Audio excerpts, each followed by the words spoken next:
ഇൽമുള്ളവനെ അബദ്ധം പറ്റിയെന്ന് തോന്നുള്ളൂ, ഇൽമില്ലാത്തവന് അബദ്ധം പറ്റിയെന്ന് തോന്നൂല.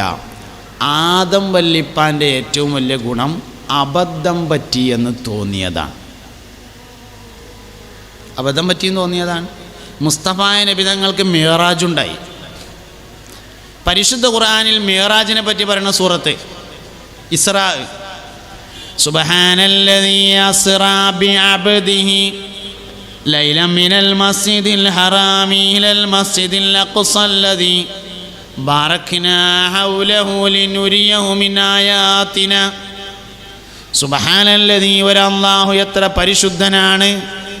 അസ്റ അവൻ രാത്രി കൊണ്ടുപോയി ബി അബ്ദിഹി അവൻ്റെ അടിമയെ മിനൽ മസ്ജിദിൽ ഹറാം മസ്ജിദുൽ ഹറാമിൽ നിന്ന് ഇലൽ മസ്ജിദുൽ അഖ്സ മസ്ജിദുൽ അഖ്സയിലേക്ക്.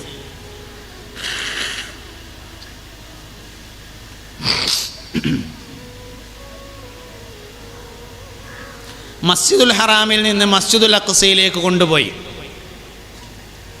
എന്ന് പറയുന്ന സ്ഥലത്ത് സുബ്ഹാനല്ലദീ ഒരു അല്ലാഹു എത്ര പരിശുദ്ധനാണ്.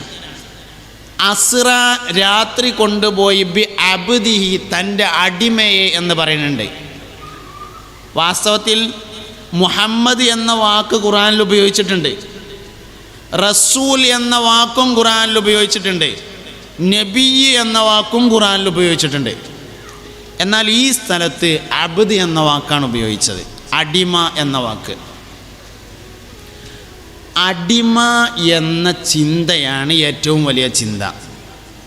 ഒരു മനുഷ്യൻ്റെ ഈ ചിന്തയാണ് യഥാർത്ഥത്തിൽ നബി സല്ലല്ലാഹു അലൈഹി വസല്ലമ തങ്ങളെ മിഅ്റാജിന് കൊണ്ടുപോകാനുണ്ടായ കാരണം എന്നാണ്. ഞാൻ അടിമയാണ് എന്ന ചിന്തയാണ്.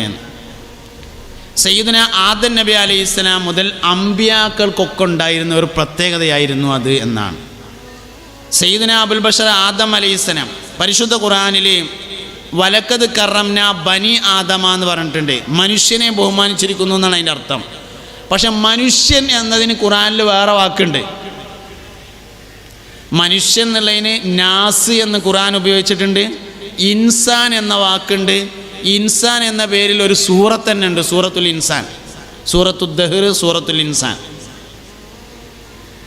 അപ്പം മനുഷ്യൻ എന്നതിൻ്റെ വാക്ക് ഖുർആനിൽ വേറെ തന്നെ ഉണ്ടായിരിക്കെ മനുഷ്യനെ ബഹുമാനിച്ചു എന്ന് പറയാൻ വേണ്ടി ഖുർആൻ ഉപയോഗിച്ച വാക്ക് ആദമിൻ്റെ മോൻ എന്നാണ്.